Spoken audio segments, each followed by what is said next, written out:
Matag usa adunay nagkalain-laing diskarte atol sa pandemya. Sama na lang niining usa ka kanhi choreographer ug artist nga namaligya og tuslo buwa. Sayra nato karon ang iyang kahimtang sa kinabuhi pinaagi sa report ni Orchid Silapingkaw.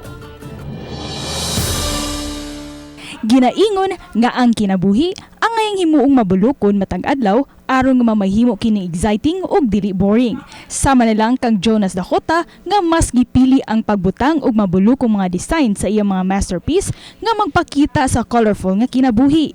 Usa siya ka kanhi choreographer, dancer, fashion designer, craftsman ug artist nga taga Cebu. Nagsugod ang iyang hilig sa mga arts sa bata pa siya ug sa dihang nagtunghan na siya sa high school nga nahimo siyang dancer o choreographer. Gumikan kay siya multi-talented, iyang gipackage ang iyang negosyo pinaagi sa iyang talento. Sagad usab siyang kuhaon panahon nga adunay mga festivals ug mga fiesta. Apan dihang nitumaw ang pandemya, apektado usab ang iyang talento ug negosyo. Taliwa niini, wa siya nagpapildi sa iyang kasubo, kundi midiskarte siya sa pagnegosyo og tuslubuwa hangtod nga milambo ang iyang negosyo. Karon nga nibalik na sa normal ang sitwasyon human sa pandemya, nagginahinay na usab og abli ang tourism industry sama sa mga kalihukan sa sinulog.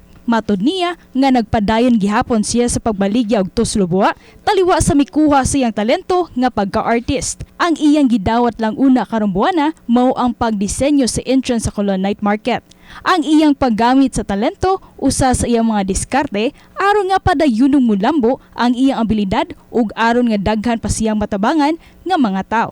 Tambag niya sa nagsugod pa lang nga mga artist, keep on moving lang yun. Ayaw ka discourage kung whatever negative effects ato ang gibuhat nga disenyo, padayon na gyud og ayaw ka turn off kundili himuha ka na siyang gabayan na para ka mo progress o mo enhance ang imuhang abilidad.